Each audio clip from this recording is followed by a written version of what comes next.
All right, guys. On today's episode, we are interviewing Josh Weston, and we wanted to keep the conversation as authentic as possible. We touch on some slightly heavy subjects and our philosophy and reasoning behind that. There is some mild language, and we, like I said, wanted to keep the conversation as authentic as possible.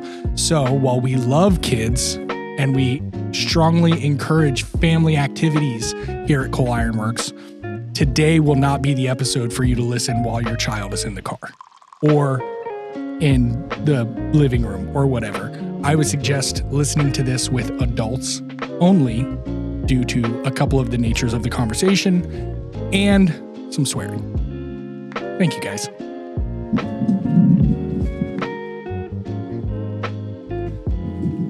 Now, Ted. What's up, guys? I didn't have a visual cue. After all of these months of not doing video, we are doing video again, and so I was really leaning on that visual cue to start talking, and it didn't work. I'm so sorry. Also, my TV screen is directly to my left, so I am going to have to get used to looking at the camera again instead of looking at the left. So what you'll do this entire episode is you'll notice that I will be looking at Josh's face and not at the camera. This is going to be fun because I have to relearn all the stuff that I got kind of okay at there at the end of the videos. But videos are back. You guys let us know that you wanted that. Also, I'm not allowed to tap. But yeah, we've got Josh Weston here. Josh is a blacksmith. He is a small business owner. X3? 3 or 4, 5? Yeah, it's something like that. Yeah, he's got a few experience-driven businesses, and so we're gonna get into the background of what got him into forging, what got him into business operation. Here's some of his thought processes, how his mind works. He's a wonderful, just a pot of information, and sometimes you have to. You got to unscramble the egg, but it's in there, you know, it's in there. So Josh, go ahead and introduce yourself and start out with what got you into blacksmith. Well, I mean, I think you did a great job at that starter, introduction, especially given you didn't have the visual clue this time. You didn't get it. So kudos. I'm so sorry. Learning and growing and expanding your personal horizons and character depth it's what life's all about, right? Yeah. And that's what probably got me into blacksmithing. Just wanted to be a better person, and I heard that they were the best of people, so I went down that road. Okay, so you heard a lie and then decided to join the ranks. And what I found out is they are the best of people. They are the worst of people. All in the same package. Yeah, that's true. And the best of the people are, in fact, the same person as the worst of people. It is not two groups inside the one. We are the duality of man is that we're both incredible and terrible at the same time. So I know that we've talked before about you were working at doing app development, right? And then you started forging on your lunches, and eventually, was it that company that was like, hey, we'll give you some money if you make this a group event? Or were you just kind of like, this is way more fun doing this in the parking lot than my actual job? It snuck up on me. Really, it snuck up on me because the world has gone the way of the easy convenience of things. And so I was in a job as a senior designer, and I worked and continued on into creative director. And I was, helping build apps and websites and doing marketing for places like Camel Tobacco and Harry Potter, which actually working on Harry Potter was fun. Camel tobacco was really fun too. I'm very anti-tobacco. Yeah, I was going to say that could be super fun. Aside from their product, their marketing is cool. They have cool rustic marketing. Yeah, it was really a blast. And I got to work for Natural American Spirits, which is maybe the one redeeming company within the tobacco industry. But even, look, it's all just bad for you. Don't get into tobacco. Just trust somebody who's worked for those people. If you can get out now, get out now. Don't start if you don't have to. That kind of thing. But the work was really cool. It was really cool. It was really fun. And got to work with a lot of really great people. I've worked for the General Motors brands, all of them. I worked in Detroit for a while. And so you don't work in Detroit and creative without working in the car industry. Sure. I worked for a custom fire truck manufacturer, and I was in marketing. So that was really cool too. The ads that I got to do within that company were really quite fun. And they kind of they let me have a lot of freedom in the way that they didn't give me freedom. I just took it. I'm very American like that. It was like, hey, here are these ads. Do these. We do them this way. And I would take the work and I go, God, this is like some of the most boring I can't believe I get out of art school. And this is the stuff that they give you. And so I would get that stuff done. And when I was caught up on that, I would either come in early or work a little bit late. And I'd stay in my cubicle and I'd do the ads as if I did them, as if I got to choose how creative they were and cool. And I didn't hear that I was listening to music, and I didn't hear that my boss was still there. And he came around my cubicle and he was like, what is that? What are you working on? And well, this is the ad. It's just the ad as if it was done by somebody who was cool, and not somebody who was, not that he was lame. It wasn't him. It was just like, anyhow, it kind of happened like that. And he goes, well, these are cool. I'll show them to the president, and not of the U.S. We didn't call it White House, just down the hall. Get old Byron on the phone. Yeah. So we submitted them in the next creative review when the president came by, had them cleaned up, and they were like, okay, yeah, these are, nobody else is doing this. It was weird because we did custom fire trucks. So what I did is I put myself in the seat of a bored fireman sitting at the fire hall, wishing he could make his own truck because he's tired of the off the shelf cheap stuff. So we just like walk around with a camera and like take pictures of things and clips. And I wish I had one on me to show his video.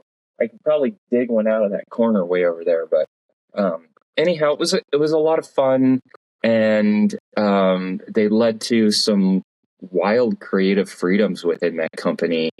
Once I they trusted me enough to pay to run these ads in magazines, and they worked. And so they paid me more to keep doing it. And then that caught the attention of some other agencies in the area. And before I knew it, I was pulled out of that place, internal marketing, and I was now working for a company that had offices all around the world, and I was flying in and out of New York and California and Chicago occasionally, and it was a lot of fun. We were a digital office, the first and only digital office in Ann Arbor that serviced, I think it was something like 62 offices worldwide that were only traditional media. So they were still doing print and newspaper and magazine ads and things like that, but the world had been transitioning into digital media. And of course, at that point, I had experience because I ran like a small skateboard company out of Detroit too. And anyhow, and I designed for a lot of local bands, and I was pretty adept at making MySpace pages, which was the social media at the time. The MySpace page editor. So that, if for anyone who even you knows what that is anymore, that's how long ago it was that I had been. I mean, we didn't even call it social media at the time. I actually don't know what it was called. It was just called MySpace. Yeah. There was no term because there was one website. It wasn't like, you had a lot of people had blogs, or they had their almost like a MySpace page was like Zynga, but those were all blogs. MySpace allowed you to have friends. Mm-hmm. And so all these other ones, I had to go search your page every time I wanted to see whatever you were thinking about last night at 9:00. MySpace, it automatically fed it to me. We didn't have a term for it. It was just MySpace. Mm-hmm. Yeah. It's wild. Well, yeah, it's crazy. So it's kind of nuts. Designing for MySpace and fire truck ads propelled me forward to then GM stuff. And I worked on a lot of marketing initiatives in the US and Canada and Europe. I actually got to animate, did the 3D work and animation for when GM launched the Opel Ampera in Germany. And that was a very sleepless part of my life. I was very overworked, but also very excited about the work I was doing. That I was like, we need a commercial. I've never 3D modeled or really animated that much of anything, at least not since, what was it? It was what I had started doing animation in was what South Park was originally animated in that went away. And I can't remember the name of it, but it was a precursor to Flash. I think Flash didn't even exist. But anyhow, it was a lot of fun. I did fun work. And then as I got deeper into my career and social media for real hit, and then the study of user experience popped out and became a thing. And the internet at first was this wild place where you would try stuff and hope it worked. And people wanted results. They wanted to make money out of it. It started to erode the value of TV and magazines, but it was hard to tell what exactly was happening there. So the industry in general was screaming for this way to validate their new media marketing dollars.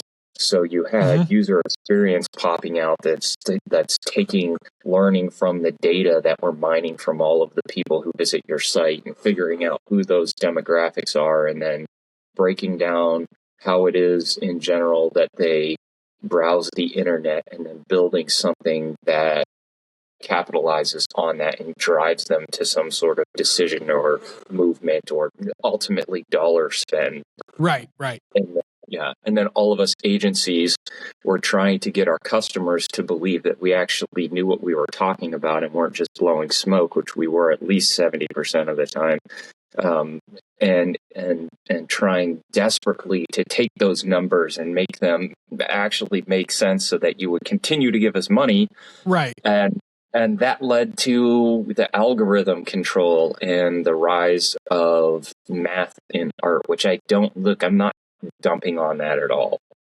I think the convergence of math and art is a magical thing. And I think it can be. It can be. And we could break down the difference between like Leonardo da Vinci and Michelangelo, which I think are really great juxtapositions, or people that talk about, because Michelangelo learned a lot from Leonardo. I don't want to, that's too deep of a rabbit trail right now. Let's not go back. Well, no, they're Let's turtles. not talk about them yet. They're not rabbits, they're turtles. Just get, like, if you're real interested in that, look at the difference between those two artists and what they learned from and how they aided each other's careers. And it just kind of is like, what are you picking? But I think that math can really be helpful in art, and et cetera. But I find it's extremely powerful in design. And I like to use two different terms there. You have the art and the artist and the feelies part of the art. And then you have design, which to me is actually much more of a science than it is in art. But you may use traditional art mechanics and methods and techniques to pull off good design. And so, right, it's like having contrasting colors and complementary colors in your color wheel and stuff. That would be your design, where your art or in your artist, your feely part would say, blue makes me sad or calm or whatever. So you pick blue and then you pick contrasting colors for the design section. Okay. Yeah, or just get the feeling, oh, I want to feel this, or this is, I'm making a statement piece and I don't care about the rules. All right, have fun with your art. Good luck selling it and good luck paying your bills. Hopefully you find people who appreciate whatever it is you're saying and they see what you see, or they see something in whatever you're putting out there. Or they need a tax shelter. Yeah. Whereas design, I think, is already breaking it down. There are more rules in design. Not that you can't break them; you absolutely can, and there are ways to do that. But I think foundationally there are some things there. So, well, you have to know the rules to understand when it's okay to break the rules, and that's where like design would come in. And it's like, okay, so if I have a header on my web page and it stays there while I scroll, but it's taking up half of my page, that's not good unless it's a 90% off. Click this. I want every single customer to click on this just so that it'll go away. I want them to be forced to this page. Well, then that's okay to break the rules because you're getting the outcome that you wanted, Yes. And there it is right there, is that the job of a designer pretty much becomes manipulation. That's like, if you want to really like boil it down to something, you're manipulating people into decisions. Yeah. So, well, that is very fun. It got maybe too overrun by math, or the budgets shifted as, the cost of living went way over housing and whatever happened in the country. And, we can throw it at a wall for all those things and try to see what hits. But the truth is, we were able to prove that the dollars spent with us were working and get more dollars. And that required an uptick in results. And so now companies became a little less interested in the Wild West of the unregulated design and some young buck's idea of what he wants to do because of what he likes, and more of like, well, we need to look at this through what we know for sure of our audience, because if we're going to invest these dollars, we want to know we're going to get them back plus X percent, and we're going to get this amount of this and that from it. So really, you started to get a lot of algorithm based designs, and you got a lot of predefined patterns. We know this pattern works. If your header is X percent and your iFlow does this and that, and your page has these, and probably all saw the rise of the selling funnel of the internet and how to push people through, get them to hit this button, slam it, convert, spend an extra $10 for free shipping. There's all kinds of tricks that get played. And, even with me and Evan kind of taking over, we're hoping to not relaunch, but do a redesign of the website that makes it just a little bit more intuitive and easier to use, and takes out some of the functions that just create confusion. Even into looking at some of those, it's like, there's the templates that are offered by Shopify, and all of them kind of focus on different parts of the funnel. And it's so weird to me that you can't, if I go to a website right now, like let's say one of the ones we've been looking at is a lot of car manufacturers. You're ordering your package, what kind of deal you want on it. Dude, Volkswagens, you could be 4 years old and just, I like leather seats. Oh, okay. Well, that engine looks bigger. It's so easy to navigate. Dodges is like, you have to have a degree in engineering to understand what trim package and what lights you want and all this stuff.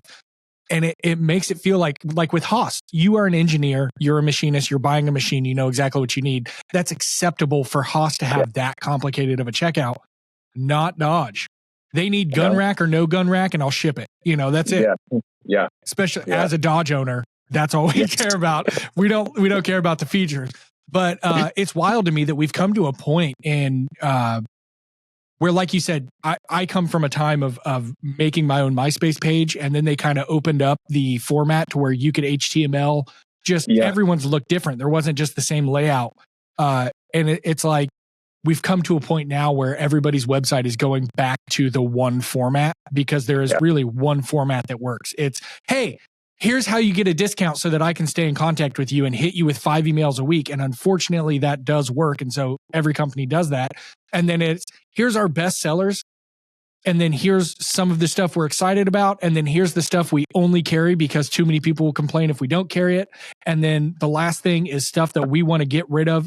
We're not reordering, but we'll sell it as long as I have it in stock. And everybody's website is like that, including ours. If you look at our banner, it pops up. Andy Davis hammering, and then it's the K75, then it's induction forges, then it's 12 tons. It's like, that's our bread and butter. Yeah. And everybody's website is like that. It's so wild that and 10, 15 years. Right. And if your job was designing those, and then all of a sudden we figured out the algorithm, then all you're doing is populating. So my job went from, like, I would literally make websites from designing cut up pieces of paper, and I would hand draw elements, and it was incredibly rewarding to illustrate, buttons and maps and things. And then it was just like, we don't want to pay for any of that. None of that personalized, beautiful stuff that you do. What we want is simple, streamlined CSS with as much as possible 3 choices, because people will pick one of 3 choices, but if you give them 100, they'll have a meltdown and go to some other site where there's only 3 choices. Well, if you give them more than 3 choices, what they'll do is they'll start picking options within each choice. And this is something we've learned, is they'll say, well, I like this about number 5 and I like this about number 2. And then they'll email you and they'll say, can you do this custom? And then it's like, that's going to cost you way more money. And it really doesn't help, because these 2 choices actually negate each other, So it's what you were talking about, though, is like, we had to send a media package out. And we have people that work in marketing with Dave and Evan.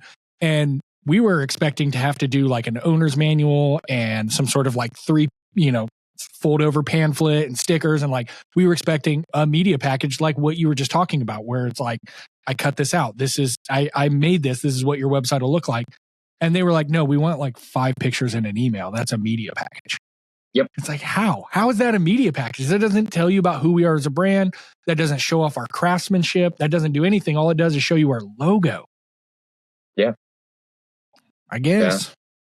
Yeah. Welcome to marketing in 2025. Yeah. They're trying to dumb a lot of stuff down here in 2025. Plants love Brondo. I just watched that 2 days ago. Because it's got what they need. So you're doing all this. Your job is going from, like you said, hand drawing, hand cutting things out, making media packages that are saying, this is the website I can build for you. And it's got my heart, my time, the things that you enjoy about the graphic design element. And they're fading that out. They're saying no more colored paper, no more drawing, no more illustrating. Like, you just simple CSS. Give me 2 options. We'll pick between 1 or 2. Is that when you started looking for a creative outlet, or did you find something else before you found blacksmithing? No, it was, I get, the writing was on the wall, and really, actually, it was that it was being removed from my hands. I like to work with my hands. Art is art like, boom, you're doing it with this, and with this in here. And I like to think about things and solve problems and then literally work through them. And when that gets pulled out of your daily life, some people love that. Some people don't want to work with their hands. They don't want to think. They don't want to have to solve the problem. They just want to come in and process. I'm not one of those guys. And as that shifted, I think before I even mentally knew what was going on, my body was like, we've got to be busier. That this is not enough for me. Yeah, I'm too sentiment. Yeah. So it was like, we're going back to this. We're going to make these things. We're going to do this. We're going to do hard stuff. And we're going to make cool things. And doubly going, another thing that was going on in my life is that I had I'd had a divorce, and so and it's all over now. And my older two kids are both graduated. We're no longer in the system, so I didn't talk about this for a long time publicly. About 18 years. I spent a lot of time in custody court on and off, endlessly defending the time that I got to spend with my children. Yeah. And I moved across the country for them, and I lost jobs over it and picked up new ones for it. I gave away pay. I spent through retirement accounts, defending that in court, and for there to never be any real significant change in the entire time. But I don't want to get too far into the toxicity of the child court systems. Yeah. But it added a significant layer of stress to my life beyond what the job was. And, I'd been remarried and was having additional kids, and living in a new state away from my family and the structure, and my wife's, because I remarried Lauren, which you met her. Yeah. And wonderful. And yeah. And it was tough. It was tough to move away from where we were from and our having a family network and a help network. We couldn't call up grandma and say, "Hey, grandma, we have a thing to do. Can you come watch the kids this week or Tuesday night?" The closest parent we had was 960 miles away. So it was like, "Hey, can I buy you a flight in 2 weeks and do all the prep work?" But there's no like, we need a date, let's go out, or like something happens, and it was like everything had to be so super planned and yeah, I grew up as a child in that situation. My closest grandpa he lived down in Kentucky, so that's 4 or 5 hours away. And then my other grandparents lived in Texas, so we're talking about a 2-day drive. Yeah. So, I don't remember my parents having date nights, but I do remember you're going to bed. I know it's Saturday, but you don't come downstairs after 7:00. So that's how they had to make their time together. We're going to do a movie in the house, in the living room, but we're going to remove the children to the upstairs. So that is an interesting dynamic that adds, you don't have a reprieve, and God bless parents in general, but especially parents that don't have that network, because knowing Nate and Malin and being able to go and hang out with their kids and having my nephew over and stuff like that, having that little bit of reprieve is important. So especially in situations like yours, it's like you gotta sign up for some thing at church and make really good friends with a mamaw and papaw that need an extra 4 or 5 grandkids, Right. Because not having that is exhaustive, I'm sure. Yeah. So that there created additional stressors, and I just ended up needing relief from my mind. When you have, work was solving a lot of problems for a while. Even as it transitioned into algorithm based, the work wasn't really as much creative problems in the traditional art way, but they became more complicated math problems and user experience problems. And so it was dealing with a lot of data and reading the data right and then reporting it correctly, and then making sure that whatever suggestion you submitted to the customer actually was met with success, or else you could lose, multi-million-dollar contract for the agency you worked with. And that hurts you professionally, your base living, etc. I don't have to go into that too deep. And then when you're nonstop under a microscope of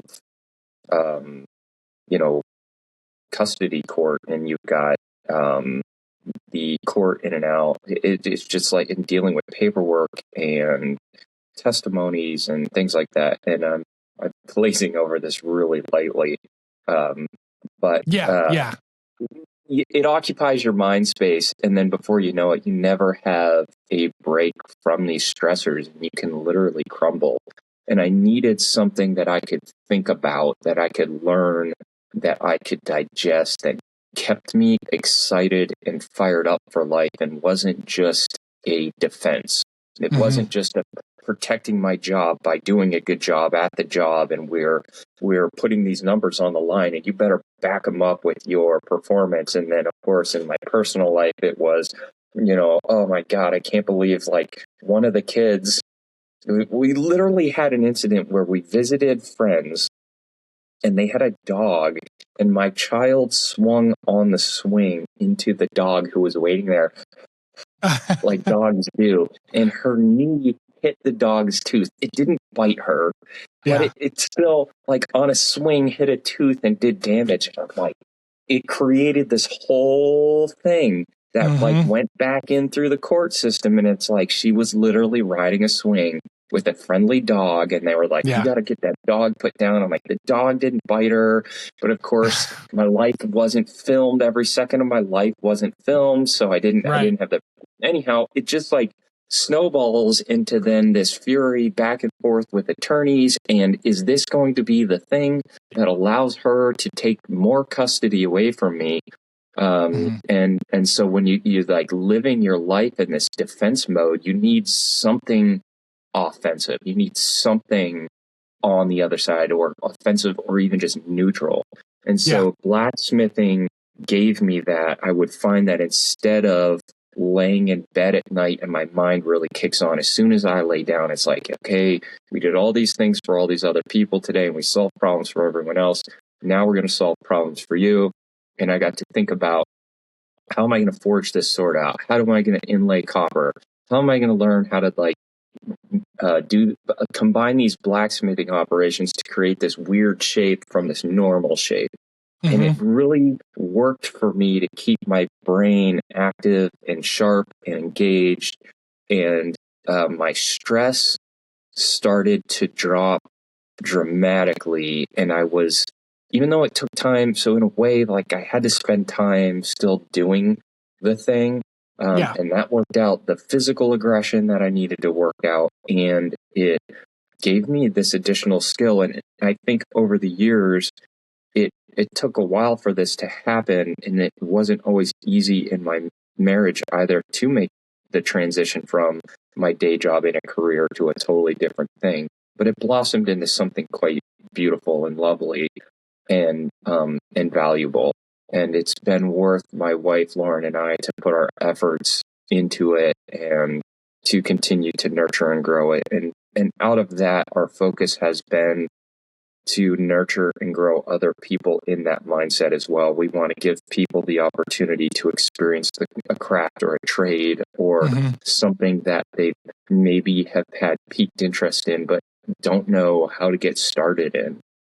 Right. And that's become super rewarding. And I'm very grateful to be able to work with my wife and to bring something like this to the world. A lot of people don't know this about her, and I kind of get it wrong a little bit here, because it's my take on it is a little bit different than what she wrote. But when I met her, she was in law school still, and she had written this thesis paper on building your own chair. And I just absolutely love this. And her, she grew up in Michigan, and she witnessed the demise of the big three. I mean, I know they're still there, but they are not what they used to be. Manufacturing in the U.S. is not what it was when we were children. It was in the like final stages of that fallout. We saw that happen in the area I grew up in Pittsburgh, and the little machine shops eventually all suck up and dry. And while the major company might still be there, what it meant to America and what it gave to people is gone. Oh yeah, and they still have the goal to say like, oh yeah, we buy Ford because it's American. That's why we're selling you. You want this American truck, and it's like, my brother, Toyotas are the most American-made car right now that I saw the other day. It's like the smaller Toyota truck is the most American-made car on the market. Yeah. That's insane. I passed a Kia factory in Georgia the other day, and I'm like, damn, I'm pretty sure this is bigger than the than the Chevy factory in Flint. Yeah. Yep. We have a Subaru factory about an hour from us. And it's like, you know, no, it's still Subaru's just an assembly Australian. plant, though. Yeah. You know? Yeah. Yeah. Everything's made elsewhere. Right. So, I mean, like, what did I see numbers the other day that China, I don't want to get too much into the politics of it unless you want to. I don't care. China has something like a $300 trillion a year industry. And it might even, is it globally? I think it's globally. And a very large portion of that is due to the amount of consumerism in America, but it is now down to something like 246 trillion. So they've lost like 50 some trillion and it's been about 5 years. So that's a pretty radical drop off. In that, and I don't have a problem with other countries making stuff at all. It's not this sort of like, oh yeah, it's got to be made in America because we know how to make it and we're the only ones that make it right. It's like, dude, Japan makes some excellent stuff. China makes some excellent stuff. Bangladesh makes excellent garments. I come from the garment retail world. Like, if you are buying Bangladesh or northern India, if you're buying your garments from there, they're very, very high quality. It is not a quality issue there. I want to see American manufacturing back because our economy needs it, our people need it, our society needs it.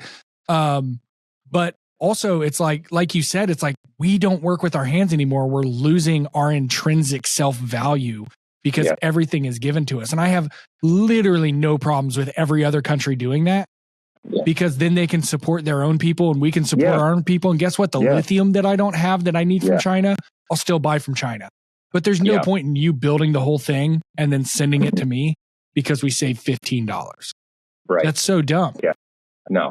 But absolutely. And that's exactly right.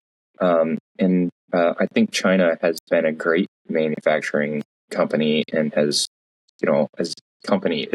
It's not, is it a country? It's a company, right? No, it's for sure a company.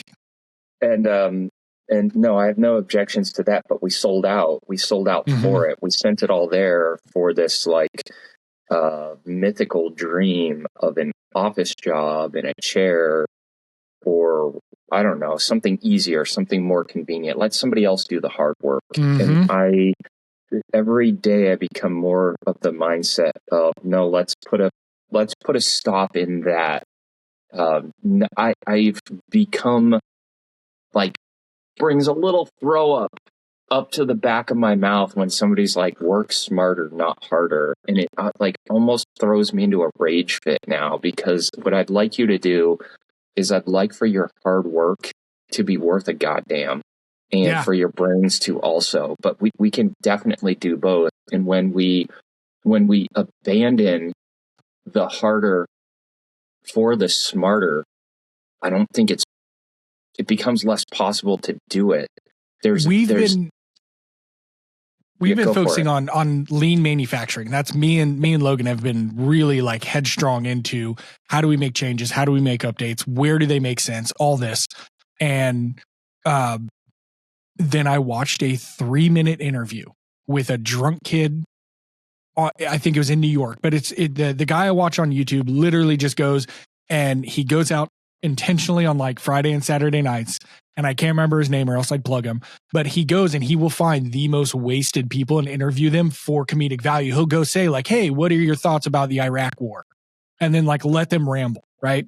So he goes up to this guy and he starts asking him pretty much what we're talking about. He's like, America has this many $1 trillion of deficit coming in. This is how much we owe to these countries. What do you think about it? And the kid is in like, you could tell he was at some soiree, like him and his date got pictures taken and they tux and everything. And he's like, you know what? I dream of what my grandfather talked about, living in a town of 900 people with 4 grocery stores. I want inefficiency. I want things to be a hassle. I want to be uncomfortable. He's like, I live in the greatest city in the world and everything is easy and I'm not better for it. And I like just that interview. I've been home the past couple days. Just watching that interview, my mind has been turning. Like, what are we doing for the sake of? If it's for my employees' benefit, I absolutely want to do it. But if anything that I'm doing is simply for efficiency and it doesn't give me a better product, some of the things I might even want to slow us down. So it creates checkpoints for us and creates some part of like, I've got to figure this out every time, which is going to make me better, which is going to make the press better. But we've been so focused on lean for the past 2 months that I had forgotten exactly what you just said, which is like, it's not about working smarter so you don't have to work harder. It's about working smarter so that you can put more out and be more proud of what you did and be better today than you were yesterday. It's not about easy. It's about more. And it's not about more to be able to sell more and to be able to feed the figurehead above you. It's about your own intrinsic value and what you feel about yourself and the pride you take in your community that we're missing out on.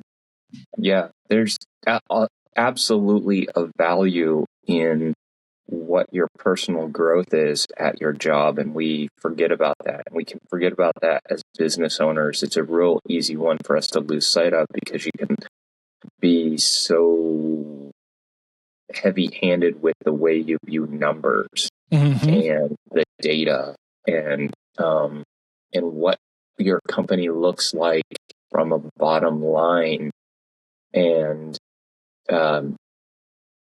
then you could be doing really well with really terrible people that are unhappy and are not enjoying their jobs or their life, and is that responsible business ownership? Is that responsible business running if you're not also providing a place for people to grow their character and development and be able to face more and learn something? And there's the value that comes back to the country when you have people who are personally growing and they aren't just substance abusing when they're off the clock and hoping that they sober up by the time they get back on so they can just run whatever part or do whatever thing, and then they go live their life on that. And we live in a world of a lot of substance abuse now too, and a lot of fun, and people are there's a lot of misery going around because we aren't challenged. And so that's one of my goals. And that's not a judgment statement. If you do that, like, I don't judge you. I drink when I'm off the clock. I have a good time. But also I want it, like, there's a lot of other things I do off the clock as well. And that's gotta be important too. And for me, I've worked at places that didn't demand anything of me more than just the easy part of the job. Is like, no, we want this done quick, we want this fast. And this was part of the whole problem for me in the industry that I was working in, is that it just became too easy, too predictable, too controlled, the emotions of it got pulled out. And then in one hand, and then on the other hand, the intensity though ratcheted up. The more they were focused on the numbers and the more they were focused on that return of investment, the more that everyone I work with just became a ginormous asshole. And I would literally watch men get in fistfights with each other at a creative agency over deadlines and who was right on the changes that had to be made, and whether or not we should have those changes even be a part of the conversation because it was going to derail whatever next check-in. But you're talking about a bunch of people who have lost control over their life and lost their value. And you have these CEOs that are I literally had a guy that was like, you can't use the color highlighter yellow in anything. He just didn't like that color. So, of course, we used it in everything we didn't want him to approve. Right. Well, and the less control you have, right? Because now we have CEOs that went to business school instead of guys that own small print shops because they are printers. It's, the person running the business has no idea what the the people on the floor feel like. Like imagine trying to run Coal Ironworks without caring about blacksmithing, or trying to run Frankenmuth without caring about people and experiences and blacksmithing, right? Or the new Cannonball Forge. And we'll talk about your businesses. I actually love where this conversation is going. But you get these people that are like, well, what are you going to school for? Well, I'm going to business management. Cool. What kind of business do you want to manage? I don't know. And it's like, I have no passion for anything in my life. I'm just going to run business. Right. I want to be on the lake every weekend. Cool. So do you like fishing? No, I don't like fishing. Okay. Do you like boats? No. Well, I like being on a boat. And it's like people have lost their passion. And this is something obvious. I say a lot of wild stuff on this show. I take a lot of hot takes, but I think that part of that comes from what we're talking about is when you go to a place and you work, even if it's McDonald's or a warehouse or whatever, while you're in college or in high school or college, you start learning that your daily 9 to 5 is to beat you down. That's its only purpose. That is their purpose is to make you align with their values. They don't care about your values. They want you to align with their values, and they will do that with force because they don't know what your job is. They've never done your job, right? They're hiring kids. When I worked at Sears, I was a salesperson, and all of my managers were just straight out of college and had never worked in sales at all. And so they'd come and they'd say, oh, well, why do you do this? Why do you do that? You have to do it this way. And it's like, well, who wrote the book? Probably somebody who had never been part of the sales team. I'm not going to do it by the book because people don't buy things if they think you're dishonest. What's dishonesty except for just reading out of a book and saying, this one can do all the things you want it to do. Wink, smile, and nod. Never tell the customer there's been a recall. Nobody's going to buy that. So, when you're on the floor and you're doing your job, especially if it's something you like doing, having somebody above you invest time in you and invest effort in you and grow what you're passionate about is so important because it creates value in yourself and what you're doing. And like you said, we're facing this issue with we're losing our intrinsic value. We're not proud of what we're doing anymore. We're not proud of who we are. We're not smart. We're not handy. If something breaks in my house, I have to call this other guy. Well, that other guy actually doesn't know anything about plumbing. He just has a piece of paper that says, turn water off, tape here, turn water on. Like we are losing so much core knowledge. And like you said, that's where we're getting problems with addiction. We're getting and not just substance abuse, but how many people go home and just fade out on their TikTok and Instagram and TV for 8 hours? How many people on the weekends when, it used to be like, well, I got to go get this because my wife wants a flower garden, so I have to build her a box and all those hobbies have disappeared. Nobody my age has a hobby. I am insane for working with my hands in my time off. And I know that was just a weird rant and I kind of took your spotlight for a second, but I think you're so right with substance abuse and wasted time. It comes from the fact that we no longer feel or see our value and what we're adding to society. So we have to pass the time by numbing ourselves away. Because if we dwell on it, it'll eat you alive and it'll rack on you. Yeah. So, picking up where you left off though. So you have found this new thing, this blacksmithing thing is your answer to racking your mind at night and letting, go into the deep, dark dungeons of where you can go when you're going through custody battles and divorces and substance abuse and all the things that we've talked about will only throw you deeper into that despair if you don't do something to combat it. So you find this blacksmithing thing, you work yourself into doing it full time before you open Frankenmuth, or no, I don't think so. Okay. No. So you're still doing all the other stuff and you decide, let's see if we can do this. Yeah. There was an agency in 2015 that I worked for that made a big blunder with 2 of their accounts, and they had competing customers at the shop at the same time.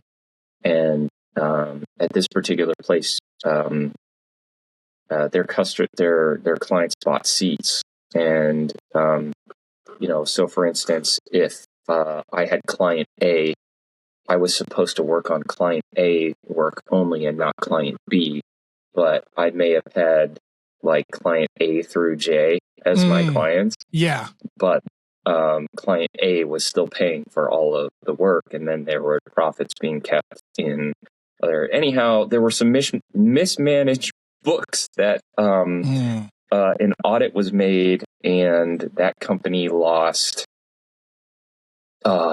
massive amounts of money. They were the biggest customers, the two biggest customers that this agency had, and overnight they went from they literally fired half their people overnight. I mean, we got a 2 weeks notice. It was like everybody knew it happened. It was not a secret. It was impossible to keep that a secret. Yeah, yeah. And so that was pretty rough. And at that point, I had not been working in-house at that agency anymore because of my custody situation. I needed to be closer to where my children were. And they were nice enough to go, look, if you can move back to be on location, then you can keep your job, which I couldn't do. You can't, I could not choose the work over my kids. My kids are, it's such a weird thing. And you can recognize how you can go and get very quickly into a spin cycle of, okay, and this goes back to your 9 to 5 thing, and they'll just beat you down. But the trap that you're kind of in is that the 9 to 5 pays for you to live from 5 to 10 p.m. or however long it is that you stay awake for. Right. And then you do it again, and that affords you to be able to feed the kids and take care of them and do the things. So you can either choose to, and oftentimes this is what it looks like as a provider is, okay, my options are work really hard and provide for my family, but don't spend time with them because of how much it costs and how difficult it is to provide, or spend time with them and not be able to afford as much and or possibly legally be able to keep them because I can't pay what the state requires me to do the thing. And so it's very rock and hard place decisions that had to be made. And fortunately, I was able to, I've worked in enough different agencies and with enough companies around the country and even the world that I was able to move from that position. And I picked up contract work, and I just started contracting. And what I did is I went from whatever my salary was, I was able to earn that in half the time as an individual contractor. And so I just started lending my services out. And for a little while, I kept getting picked up by agencies that had failed web apps that just didn't perform well. Sure. And I kind of specialized in being this sort of web app fixer. And I would come in and I would evaluate your web app and your user experience, and I would tell you what's wrong with it. And sometimes that was it. Sometimes all they wanted was an evaluation. And then sometimes that would turn into, okay, can you fix it? And I would assemble a team and we would fix the app or build the thing. And that would often lead to more work with that company. So you were the web app justice team. Yeah, exactly. Yeah. And I had now also had a handful of people that I worked with who were also no longer employed, who were up for contract work. Right. And I was at one meeting. I had a really successful rebuild, and we were getting toward the end of it. And the guy's like, I'm in this meeting, and he just frantically, he just kind of blurts it out, and he gets to this point, and he goes, I just want to own you. I was like, oh. Because he was dancing around nicely, these questions of like, well, what if I buy a warehouse and you and all your friends go work in a warehouse, or I do this and that? And I'm like, no, we all work from home now. We're good. Yeah, we all found the grass clients. is greener on this side. Like, we actually enjoy what we're doing. Yeah. Yeah. I keep so much more of the money that is paid to me, and it's like triple what it was before. So, no. And also, I don't want to work for anyone who just blurts out, I just want to own you. Yeah. It's the opposite of what I'm looking for in life. Right. And very like this, look, you can't just straight face that to Americans and that be okay. You can lie to us about it and we'll believe the lie, but we aren't going to take the straight lace, I want to own you. That's still, or and at least keep at you the in a time warehouse. Yeah, I just want you to go work in a warehouse for me, and when I call, I want you to pick up the phone. And there certainly will be unlocked doors that you can leave that warehouse anytime you want. That is for sure how that's going to work.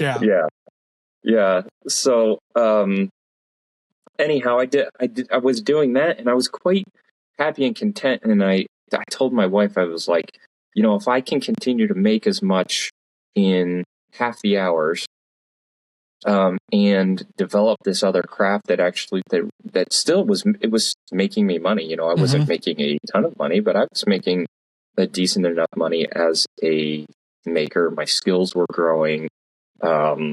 Social media was changing. My follower count was going up. I went on a TV show. I went on a TV show again. I went on another TV show. And you're just so handsome. Those were pictures are helpful. When I can see how handsome the maker is that I'm buying from, I'm going to buy more stuff. More. Yes. Oh, yeah. 10 to 1. Yeah. People buy from handsome makers 10 times more often than ugly makers. So get yourself an AI generated avatar if you're ugly and put that out there. Call Derek Melton. He'll get you set up with an AI he avatar. Will. Yes.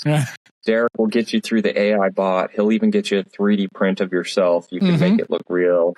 David Delagardelle, he'll get you a Veo 3. He'll help you get all of the videos of you forging with your suave body. In fact, it'll take him 6 months to get one of those videos out, but he will get them to you eventually. He will, and they will be amazing. So anyhow, where were we? Yeah. Oh, I know where we were. I was just trying to not have to go back to an agency full time, and it worked for a few years, and then I had to go back to an agency full time because it is hard. It is hard to make it as a solo maker with 5 children. Okay, I tell people ask me this: how did you make it? Are you a full-time maker? And I'm like, no, I'm not. I mean, I'm still not. I'm a business owner. I'm not a full-time maker. I'm not a knife maker. When people are like, oh, it must be so nice being a knife maker. You can make up and make whatever you want. I haven't made a thing in ages. Okay. I barely ever complete anything. Yeah. And most of my time is spent solving the problems of the people who work for me so that I can make sure their job can still happen tomorrow. Right. Tell me about it. Evan works for me. It's the worst. I need a new camera. This lens is outdated. He doesn't even have his headphones on right now. He just totally checked out. Yeah, he just entered the chat because he heard his name. He's like a cat. There's a huge difference between being a maker and opening and running a business that is maker centric, right? Like there's a huge pull on what I want to do on a daily basis compared to what I need to do. Like I said, I've been out for a couple days.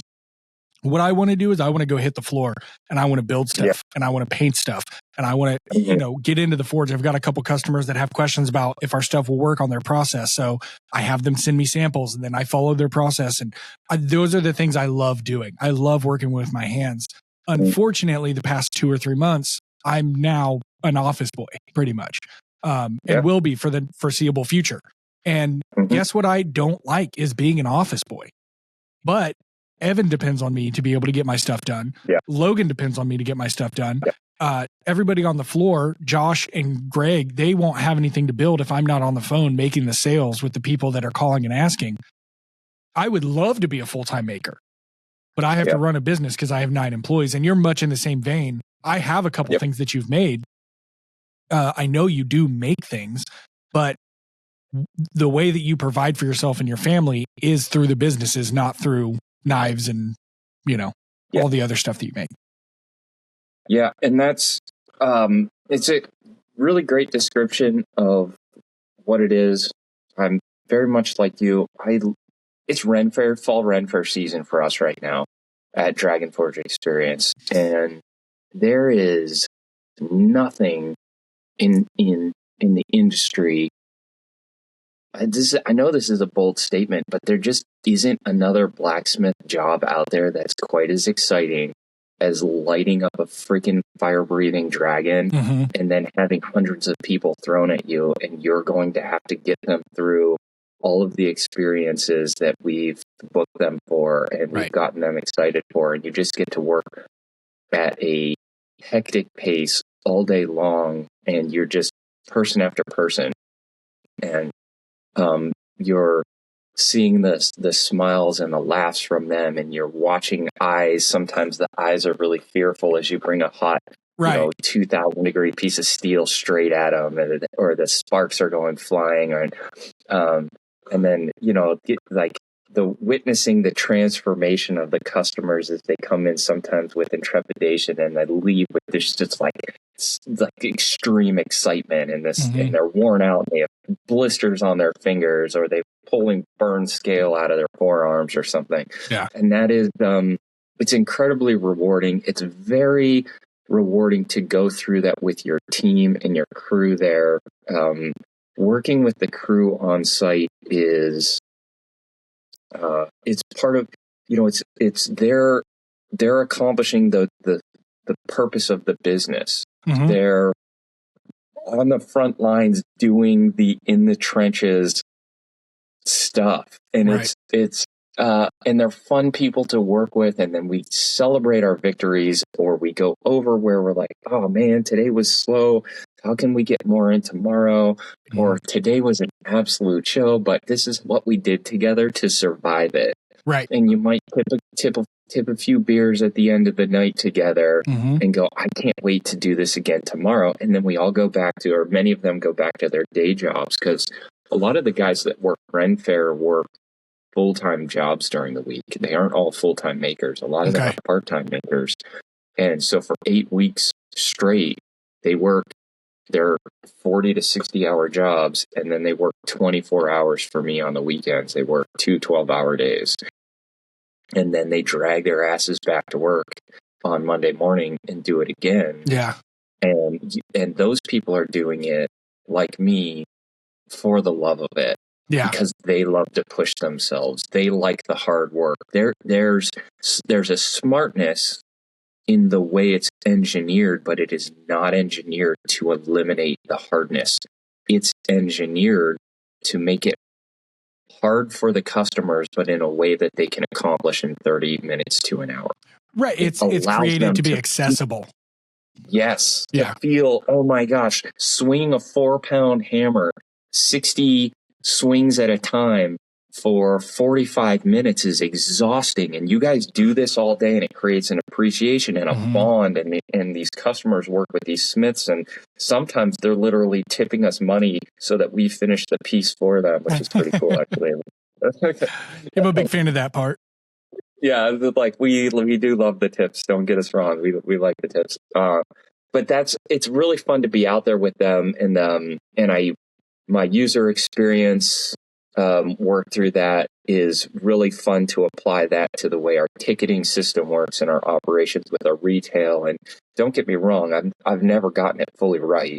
I'm not saying that I'm some sort of like mind genius that's worked out all the issues. Every weekend we get thrown new issues that we've like, damn, well, we never thought about that one before, and we're going to have to now. Yeah. Well, we hope that never happens again, and here's how we're going to make sure that doesn't happen again. So it's making sure it's hard in all of the right ways that still leave people happy at the end. Our smiths are happy because they've had a good, hard day. Our customers are happy because they've tried this new, cool, hard thing, and they have an appreciation for it. And our bank's accounts are happy because there's cold, hard cash in them. Right. So it's hard in all the right ways. Yeah. So when you're setting up for, say, a Ren Fair, and you sell the tickets ahead of time, right? Like they can get on their website and they can rent out like, oh, I want to be there from noon to 1. Do you guys do walk-ups at all? Yes, we always do walk-ups. So in Texas, we have 6 dragons. We only book up 5. That way, for 2 reasons. If we have a smith who's sick, or God forbid, gets in an accident on the way in, we try to book lean. We don't want an apparent staff, we split tips like a pirate crew. Mm-hmm. And if you have 20 people on that weekend working, then the tips are thinner. If you have 15 people working that weekend, you're all making more money. Yeah. It's harder, more money. And that we have very few people who are like ready for it that complain about when it's a smaller staff, but at the end of the night, their pockets are fatter. That's the goal, is just finding that perfect balance between a lean team that covers it all and a team that isn't like, that was too fucked, we're all done. Well, and they're all allowed to sell anything that they make, right? So if they have a fire poker set, knives, jewelry, whatever, you let them display their wares for sale. Yes. We have a consignment submissions form. I look at everything, not because I'm amazing and can be the judge, but because, I own it. So if somebody's trying to, and we have had some weird things happen where people are bringing, we had a guy for a while who was slipping in these knives that were actually somebody else's knife, and he was grinding off a logo. And I was like, this is unacceptable. Yeah, no, bummer. You may not do that. And so I had to, I don't know. I hope I'm a fairly altruistic person, although I think that's been chipping away. I'm losing the battle to altruism as time goes on. But I like to hope that people would do things the honorable way, but not everybody does that. So I've had to really kind of babysit some of the submissions. And it has less to do about how good the piece is, but just to make sure that our business can actually put our name and that legally we can sell everything. Right. Yeah. Do you ever have any problems with your artists not understanding that railroad spoke knife or Warhammer or whatever they're making with the customer experience isn't something that necessarily needs to pass their stamp of approval for something they would sell? Do you feel like they always fully understand that it is for the customer experience? It doesn't have to be neat and perfect and ready for scales. It can be a little rough. Yes, we do have that, especially with new smiths, and new smiths that are really good. And it's not all of them. Some people get it right away. Like Justin Hammond in Texas, and he's one of those forged and fired guys. Great smith, makes really good stuff. Fun dude. And he just out of the gate was like, that's cool, and immediately got it. Scott Mullins got it. He's another Texas guy. Shane does a really great job of it too. Shane's a talker. He is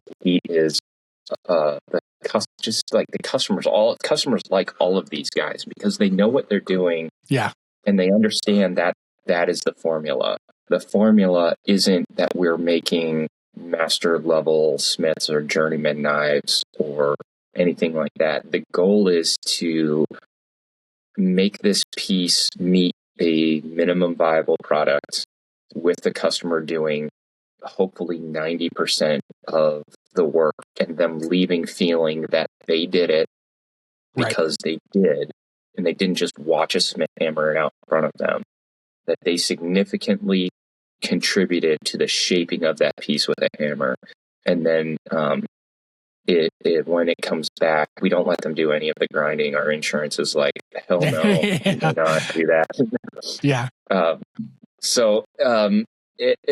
no, you do get, we've got some guys in that just, they can't. It's like,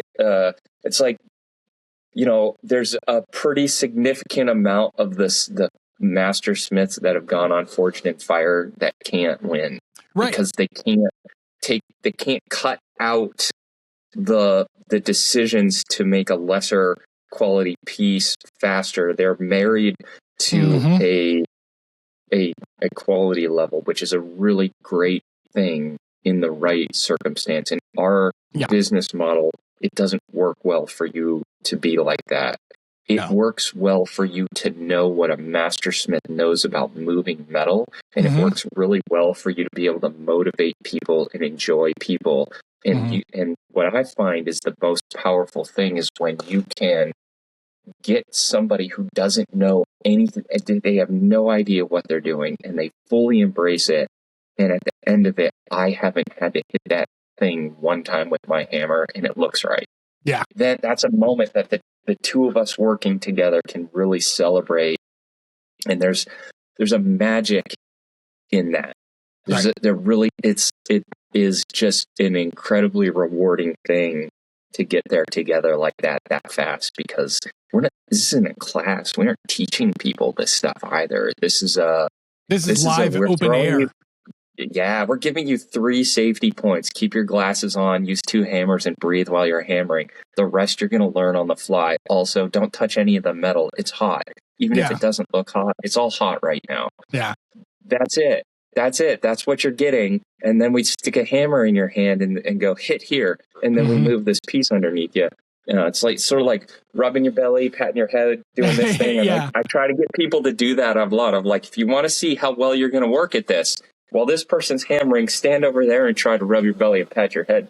And so it's fun. And I think that for me, sometimes I get grumpy about not being able to make things and not being a maker. And I look at some of the things that the contemporaries and my friends are making in the industry, and I kind of see my own pieces at this sort of like rough plateau. I've gotten used to working fast and hard at Ren Fair and not having a ton of time to finish the pieces the way I would love to if I just had all the time in the world and a better stocked, garage full of tools. However, I continue to go back to this thought that really it trumps all of that. It sits above it. And I used to just say, well, I really like people.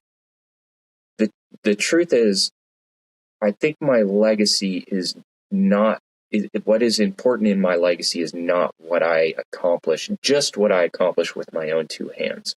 I do want to leave things in this world that I have made with my hands. I would much rather at my funeral for people to not pull up a bunch of photos of beautiful things that I've made while standing alone in my garage and go, look at all of the people that he's impacted that are making and the things that they are doing in the world.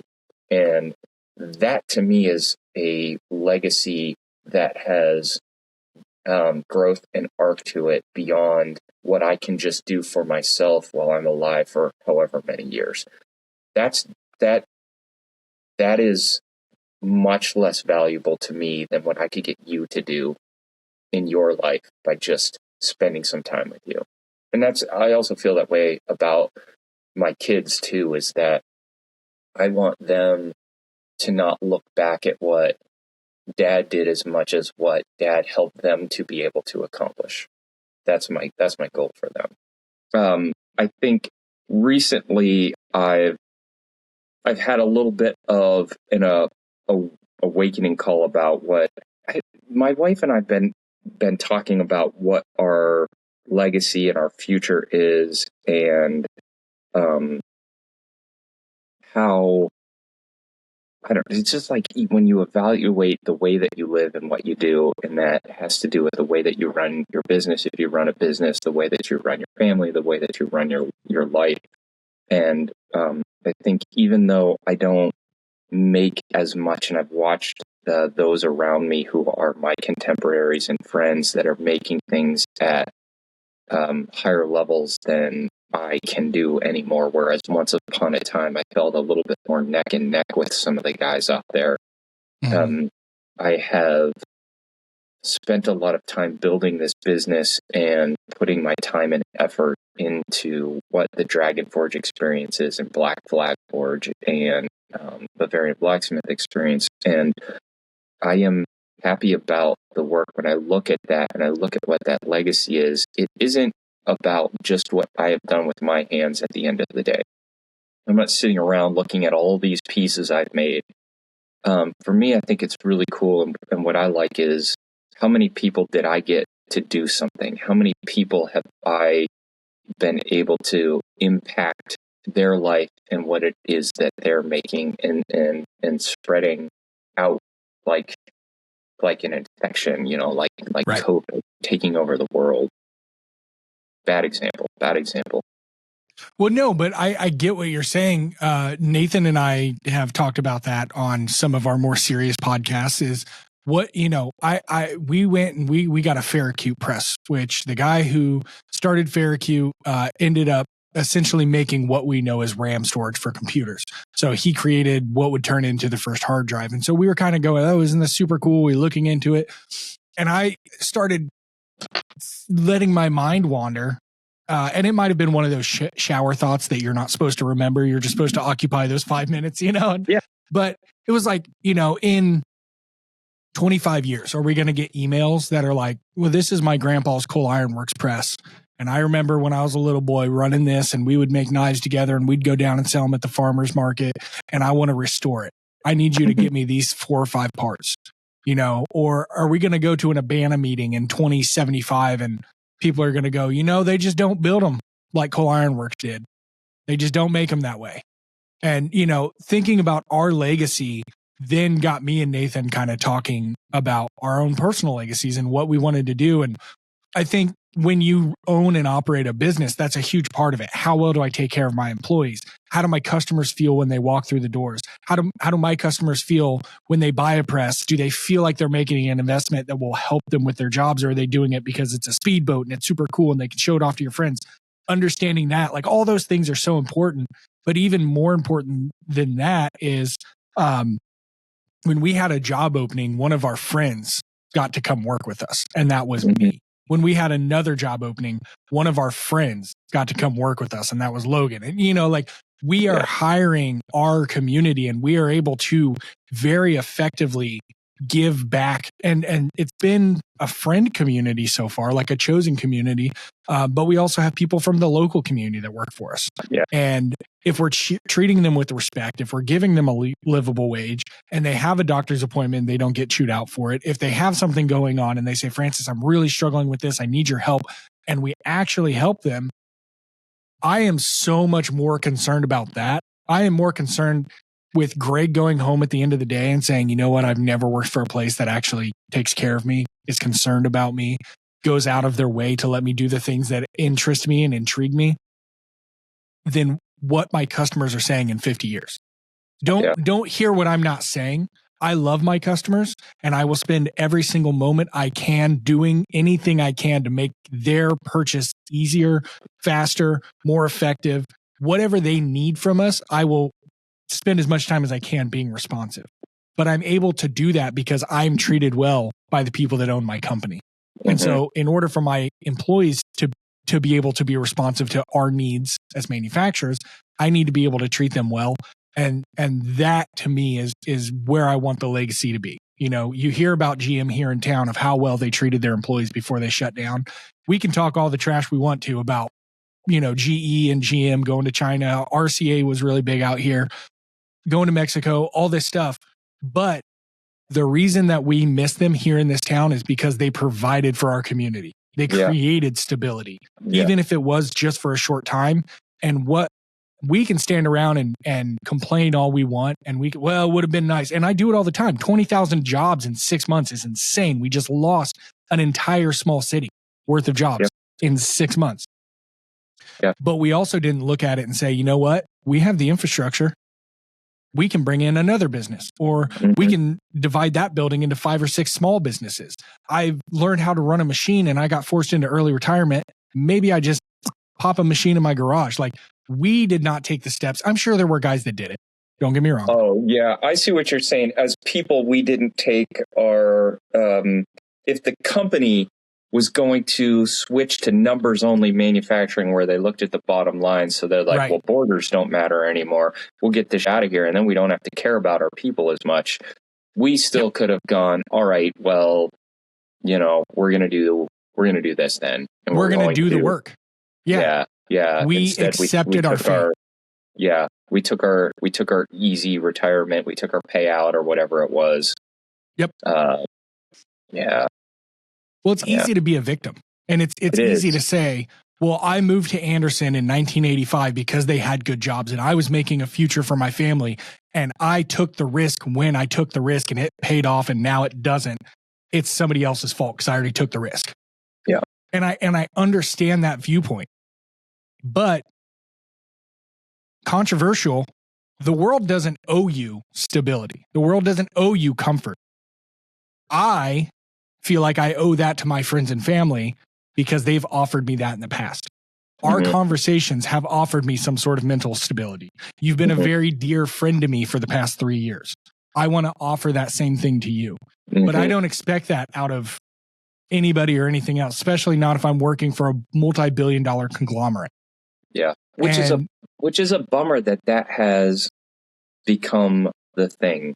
That those are the big, you think about those large companies like Walmart, Amazon, and you think about like Amazon, there's a conglomerate that's put big companies out of business. They put big conglomerates out of business, and like they were the death of Toys R Us, which, by the way, not to go way off topic, but there was nothing quite so cool as having your dad or your mom take you to a Toys R Us leading up to Christmas or your birthday, and it's like, hey, let's just wander around. This store has nothing in it for me.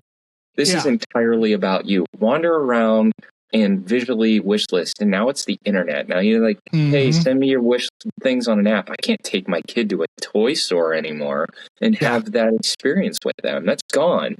So someone along the way was like, that is an important part of it. We don't value that. We don't value that the fact that our toy store brings parents and children together. We only value how much money we are making from the sale of that toy. So we're shifting our model from being people and life focused to dollar focused. And when manufacturing goes that way, when companies go that way, it like the consumers feel it too. And where is Toys R Us? And where is Amazon, basically? Like, I know that Amazon is making money, but what are you doing for people? Right. So I've Amazon known a lot actually of Amazon employees, and almost every single one of them have struggled with wanting to stay alive at some point. Yeah. Well, they make most of their money off of web hosting service, which I'm sure you know.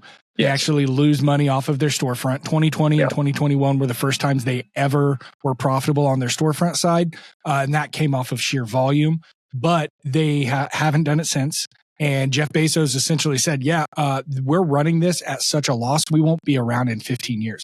If you think about how big of a business Amazon is, they're operating at a loss. And they're not going to be around in 15 years. What is the purpose then? It was specifically to get Jeff Bezos rich. It was not about impacting the community, about making something better, faster, cheaper, anything like that. We've got Amazon drivers that come in and we probably get Amazon 2 to 3 times a week. And it's always a different driver. They never are familiar with the route. It seems like they're always being shifted around. You know, what happened to the milkman? You know, what happened? We order from Sherman-Williams. It's the same guy every time. He pops in. He's like, hey, how you doing today? It's good to see you. It's the same R&L driver, right? Like, we're a small town. We still have some of that. But that community feel and that idea of being able to, you know, put your money where you value it has been completely lost. And we've not done that. You know, if I don't shop on Amazon and I don't shop at Walmart because I don't really like the values that they use. Okay, well, I'm going to go shop at Meijer or Menards. Those are my Midwestern options. Yeah. But, you know, even if I go to shop my local grocery stores, it's called Payless, but it's owned by Kroger, which is the largest conglomerate of, you know, anyway. So, like, we don't even have the options anymore. And that's what's crazy to me, is the mom and pop shops are gone. We have Strong's Market and Harvest Market, which are still chains. They're just smaller chains. Yeah. You know, like. Yeah. It's a mad world. It's a mad world. Yeah. And it'll take businesses like yours and businesses like Cole and MoFab and some of the machine shops around here. Barber Manufacturing, not a huge company, but, you know, they make enough jobs here in Anderson that they kind of stick out. It's going to take those kind of places reminding people like, yeah, dude, life doesn't have to suck. Like you can come in, you can work, we can make it profitable for everybody. And like I said, you know, when I initially interrupted you like an hour ago, is like, man, I want stuff to be inefficient and I want it to be hard. And I want to have to go to 2 different grocery stores because that guy's got cream cheese and that guy's got oxtail. And my recipe needs both of them. You know, like I want to slow down life and to create a pace that makes me stop and enjoy it. You know, having my nephew over for a weekend where I can't do any other projects is like the best. That way I'm not working in the garage. I'm not out fiddling in the shop, or I've got to shut down the pool or mow this acreage or, you know, whatever. It's like, I just slow down and I have a 10-year-old who's my best friend to just hang out with. I want that back. Like I want that back. lifestyle. There's the word. That's a tough part, because I mean, life is expensive, and it's and the minutes add up, and you can definitely get caught in that that struggle between, should I be making money and should I be investing in my family, my children, my life, whatever, additional to whatever that is. And you know, we're so far down the convenience rabbit hole that our all of our filters are in that. And this is one thing I struggle with the crews a lot, and I try to tell them, is that easy is not part of the job description. You will have noticed that when we hired you, the word easy isn't in there. When I asked you to do this project, I did not ask you to find the easiest way to do this. I asked you to do it this particular way. And that is because I want it done, and I want you to learn something from it, and I want you to harden up a bit. You're soft.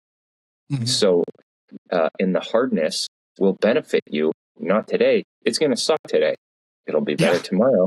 It'll be really great next week when you're way more capable, when you can do 15 times this in the same amount of time. And that's not me exploiting you. That is me building you up to a level in which you can handle an appropriate amount of work that allows a whole company to be able to exist without, look, I'm not Jeff Bezos. People who think that my company is making me rich are inaccurate. You're just wrong. I have not gotten rich from running this company. I did not get the house that I live in from running this company. I had this before it started. I have a decently nice house. I like my house. Sick brag. Like, I couldn't buy this house right now. Like, I would not be able to buy the house that I have now. I was fortunate enough at previous jobs that I had to get my life set up, and my wife and I worked really hard to be able to allow us to open up this business. And we are trying to keep it open, not just for ourselves, but for the people who want this. There are so many people that want something different in their life. They don't want to just work that standard job that anyone else can get. They don't just want to be a cashier somewhere. They don't just want to be in food service. That is we had just had Lauren interviewed 2 people this week, and that is exactly what they said. Like, I don't want to be in food service for the rest of my life. That's not a career. And while just being a blacksmith for us, I think it's a very exciting and a very cool thing to be. You're not going to become wealthy working for us either. By the way, we're also going to not get wealthy together. But we will do some cool stuff. We will accomplish some hard work, and we will all grow personally while we're doing it. And if we only have you for 2 or 3 years, my hope is that you've learned and grown enough in those 2 or 3 years that you're a better person. And if not, then that's a failure that I've made in you, or you have failed to benefit yourself. You have failed to capitalize on the opportunity that has been put in front of you. And some of that is like, we have dead zones. You get to make shit that our customers don't want to make when we don't have them. You get to work at this all day. You get to work on repeat in it. And I think about the areas that I grew the most in skill were not doing the most technically difficult things over a period of time, but they were in the mass repetition of the basic principles of what we do in a compressed period of time. When I had to do basic forging operations fast and on repeat in a short period of time, my skill jumps the most. Right.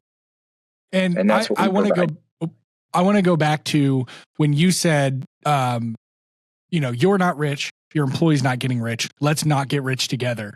But you're going to grow and you're going to benefit from being here. You're going to be a better person. You know, God willing, yeah, maybe I said this, I think, on the last podcast. I don't want my friends to be rich. There is so much drama and baggage that comes with being rich. I've got one friend that makes really good money, and he has said multiple times, if he has employees, and if I could go back, I would stay just doing what I do. I don't want to say his name because it might kind of dox him or whatever, but I would go back to just being a one-man crew. But he also says that understanding that the effort it would have taken to get him to what he does and the size that he does it at right now, he would have had to hire people. Yeah. But it has created so much drama and so much turmoil that he wouldn't do it again. So there's that small piece. But what I really want to talk about is hopefully it makes you a better person. I think that we have compartmentalized our 9-to-5s from our real lives so much in the past 30, 40, 50 years. And obviously I'm 35 years old. I'm not saying I've experienced all of this, but I think we've compartmentalized it to where there's a work Francis and there's a home Francis. Mm-hmm. And I spend a lot of time. My last paycheck was 55 hours. I spend a lot of time here in this building, on the road with people, with Evan, with Greg, with Charlie. I'm not going to become a better person at my home watching YouTube to relax because I've worked so hard.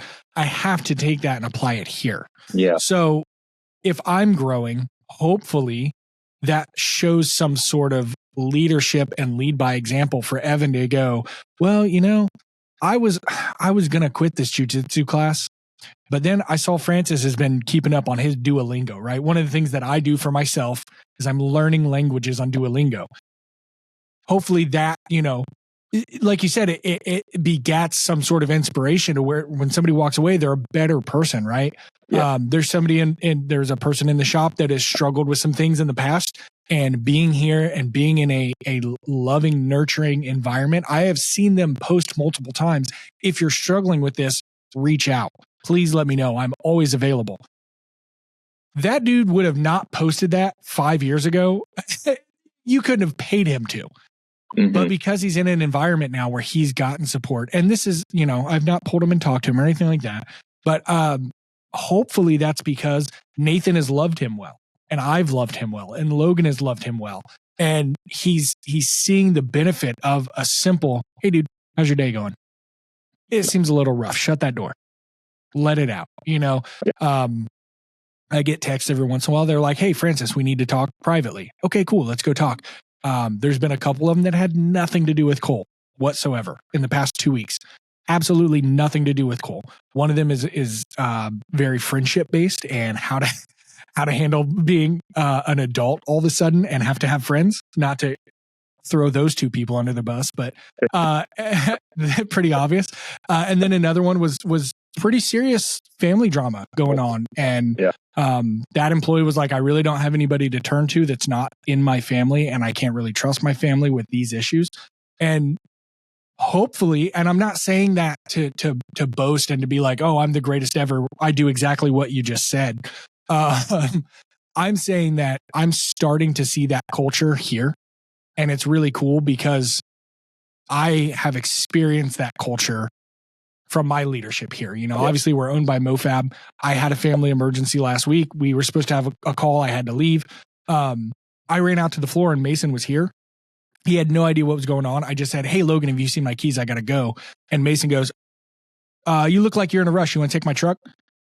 Just no questions asked. I could have been going home because I had such bad diarrhea, and he was like, yeah, just do it right in the car. I don't care.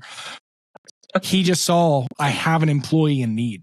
Go. Yeah. And because I get to experience that, I'm able to give that back to my employee. Hopefully my employee is able to reach out to his immediate community of his wife, his child, his friends, his uncle, his church community, his skateboard community, his goth girlfriend community, whatever he has, and is able to impact them in a way that is uplifting and returns that sense of pride and that sense of self-respect and that self-value that we're missing out on by saying, Yeah, I can go work at Wendy's 40 hours a week. That's fine. I'm not proud of it.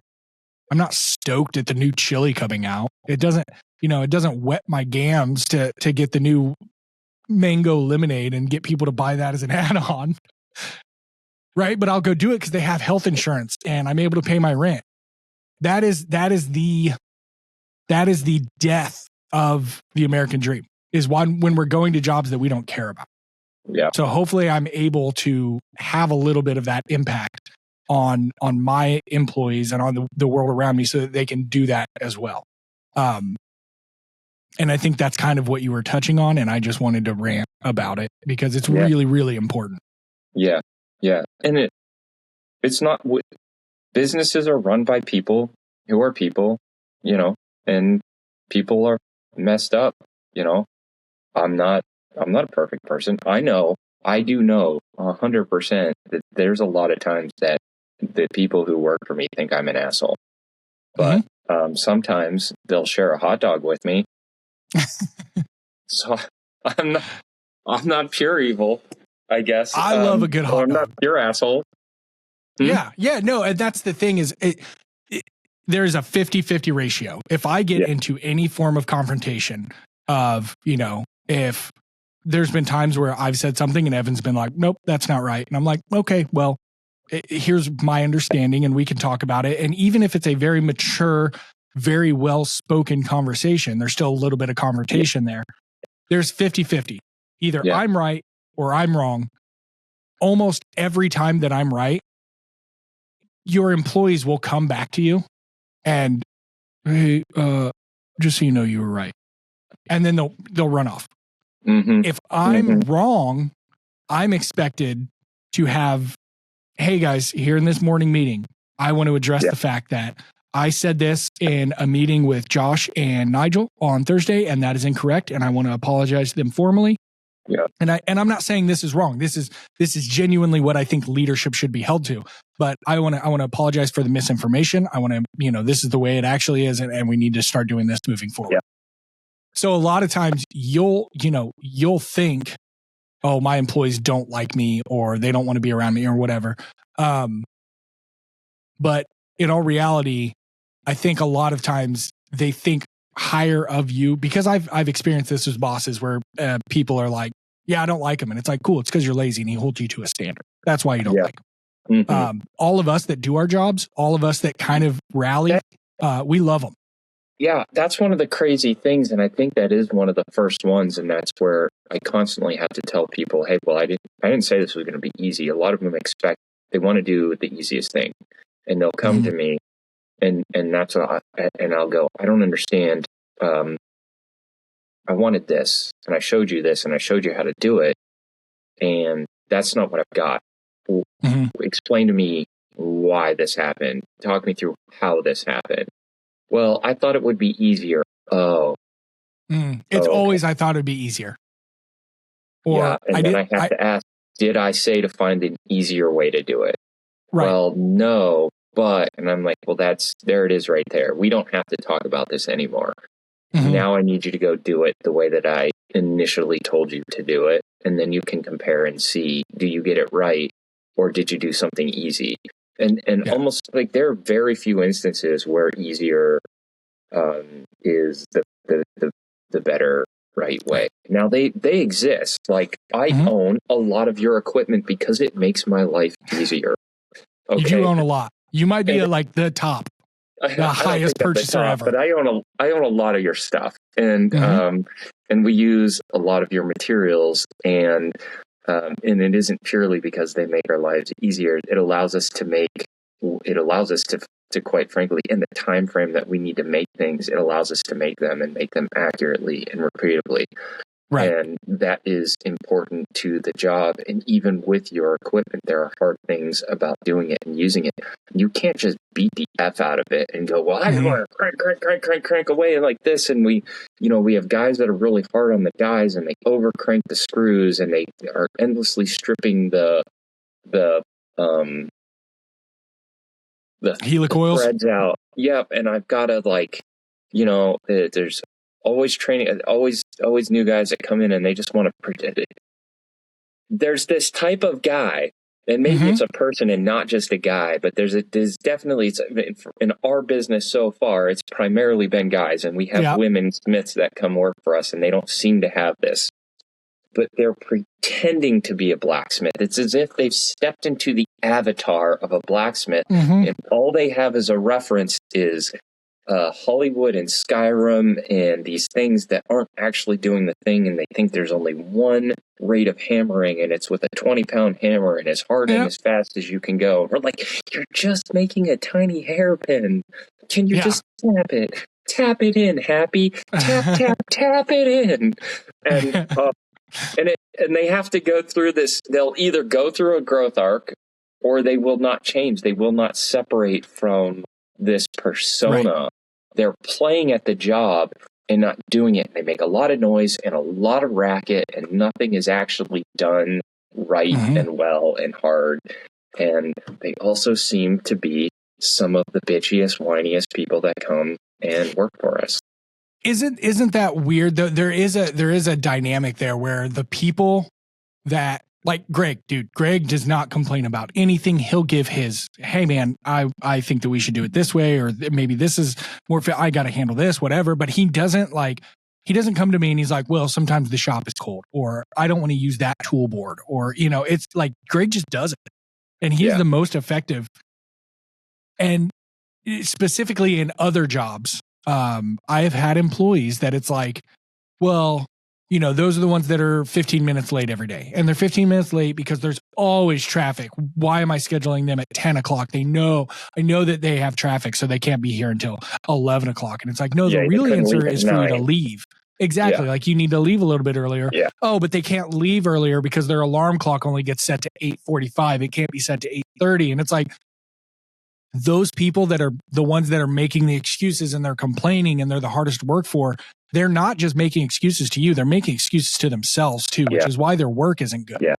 Their output is like, oh, well, I could do this better, but, and it's like the people who are willing to be honest with themselves and say, I can do that better. I gave up halfway through and I stopped thinking, I have to quit having this mindset. I can make this better.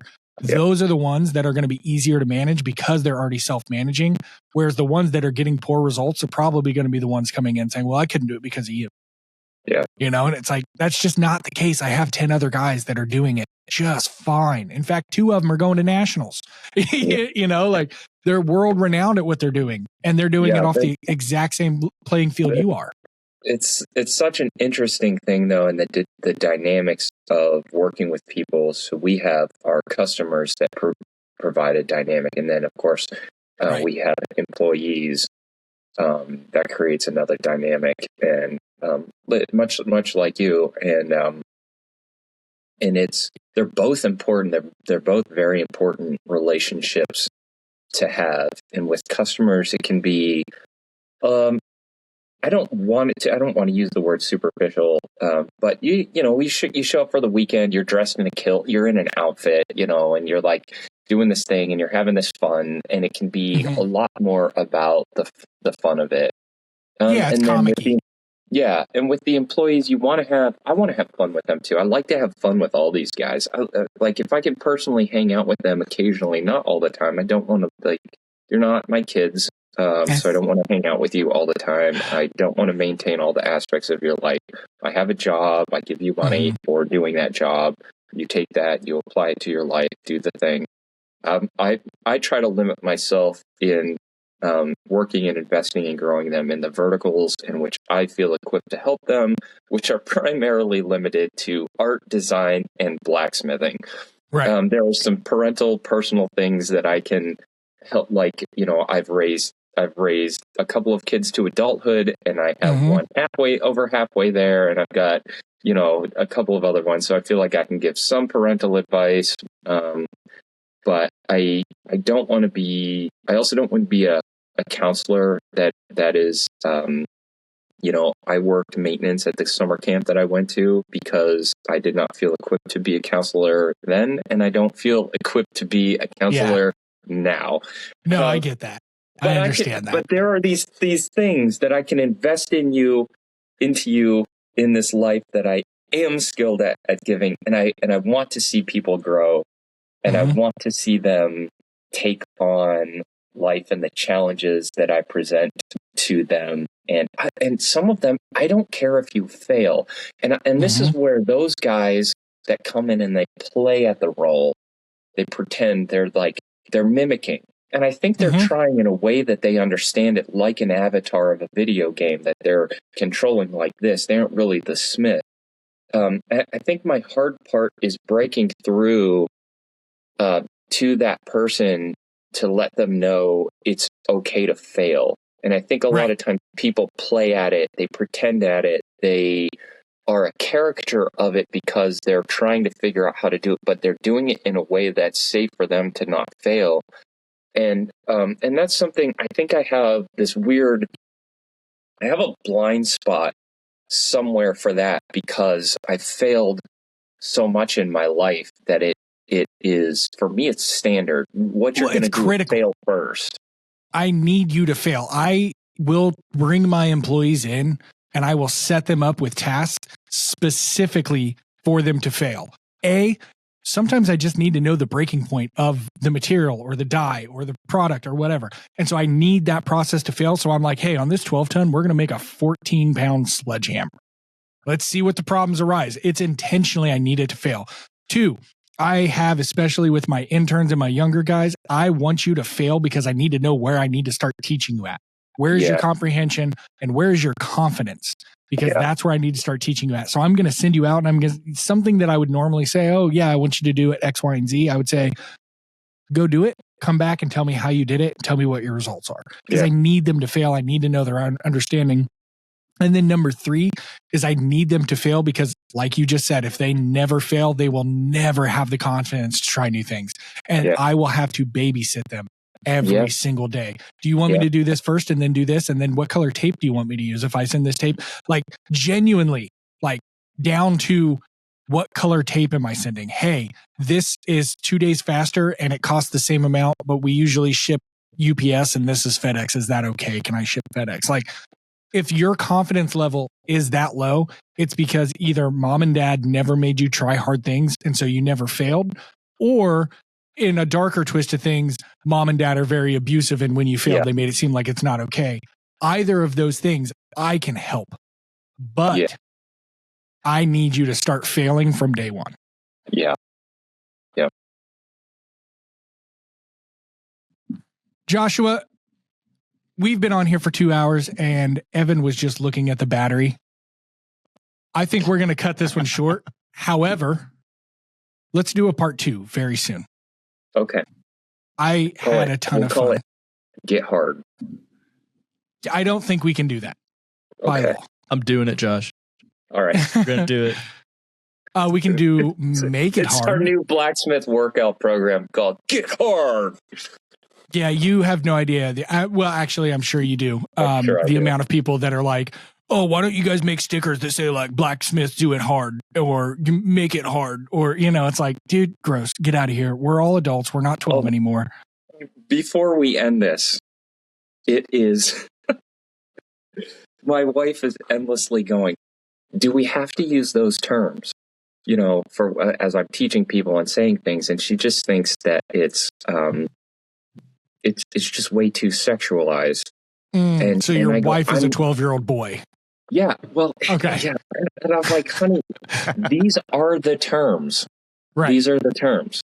They aren't the terms because we think they're funny to use and we're trying to make innuendos. They're the terms because they're the terms. I can't use other terms because they're the ones. And and I was told this. I was recounting that to some of the guys in Texas about it because and of course, look, we know when we're working with customers and we're just talking about you're just working the tip this time. Yeah. And there are ways that you can accentuate it to make it. You can make it so much worse than it is. Oh, you certainly can. The tonality and the delivery is everything, but the terms are still the terms. They are still the terms. Okay, I should stop talking as well. Plug. At this point. So you've got the Bavarian Blacksmith Experience in Frankenmuth, Michigan. You have the Ren Fair in Texas. I can't remember the city there. Texas, it's just outside of Houston in a place called Todd Mission. We have one outside of Charlotte in North Carolina area, and then we have one outside of Phoenix in Arizona. And those are the Dragon Forge experiences, right? Dragon Forge experiences, yeah. And then we have the new Cannonball in Myrtle Beach. Yeah. Black Flag Forging, really fun. You can come and see how the Coal Iron Works induction forges work, which make my life a dream. Actually, it's the fact that you have those is the only reason we were able to open there. They would not allow any flame. So that actually really allowed us to open that shop. And we should do a part 2 just so that we can talk about the shops and the business, because we didn't get into it. No, but I love talking about the ethos and what you want to be as a maker and a business owner. And with Nathan not being on the podcast as much anymore, we don't get as meta. And I think that a lot of people really appreciate that, because especially if they're working alone, all of their feelings and thoughts and opinions well up. And it's nice for them to be reaffirmed when they do make the decision to make their life harder. And they're like, man, I have to be crazy. And then they hear 2 guys talking on a podcast who are like, nope, you're doing the right thing. I'm proud of you. You need to be doing this. Well, it helps. I will say that if you do want to make your life harder in a way that I've made my life harder, please reach out to us. We are considering helping smiths open up more Dragon Forge specific locations at other Ren fairs. I do not have the bandwidth to personally open any more shops. I'm at 5. Just like children, that was it for me. I cannot 5's enough. That's it. Yeah. 5's enough. I'd like to be done now. However, there's a lot of growth out there available to Dragon Forge experience in a lot of markets. Yep. And so I'm going to plug myself in a little bit of an ad here for growth. If you are a smith that can handle getting hard and having a hard life, they usually run for 8 weeks. It's 10 weeks of very hard. And you have a community of 5 to 8 people that you could hire and maintain a crew of to work with you 8 weeks a year. I can help you make a pretty good chunk of money that could at least allow you to pay for making. They could cover half of your year's expenses in that 8 weeks. We are working on a licensed franchise sort of model structure. Yeah. Okay. I'm a little bit anal about the buildings, the creative, the storyline. You'd have to work within our world and our story of the Dragon Forge, which, by the way, we didn't cover this at all, but I write the lore of this. I have a whole world. Like it's a whole connected storyline. And we talked about cool you, not dorky you. Yes. Which to me, I think that stuff's the cool stuff. We didn't even. We'll do the dorky stuff next time. Yeah, for sure. Okay, I'll bring a 20-sided die with me too. Okay. Reach out, but don't reach out to me because I'm probably not going to respond to it. Reach out to my wife. Reach out to the wife or David. David's really good about like being told, hey, reach out to David, and then David will just send you the email instead of, it's like, David, no, you were supposed to respond. David is fantastic at that. Yeah. I love you, David. If you're listening, Lord knows you're not. And if you are, it's at 4 speed, so you can't understand what I'm saying anyway. We're going to get out of here. The battery's almost dead. I want to wrap this up. I love you, Josh. Thank you so much for being on this podcast. We are going to do a part 2, and we'll talk about the dragon lore and all the fun stuff. Have a good one. Thanks for joining, guys, and enjoy your time. Love you guys. Bye. Love you. Bye.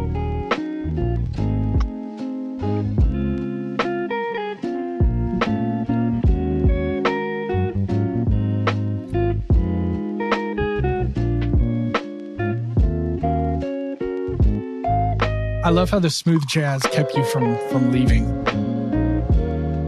Always will. That was fun. I had a good time. It was fun.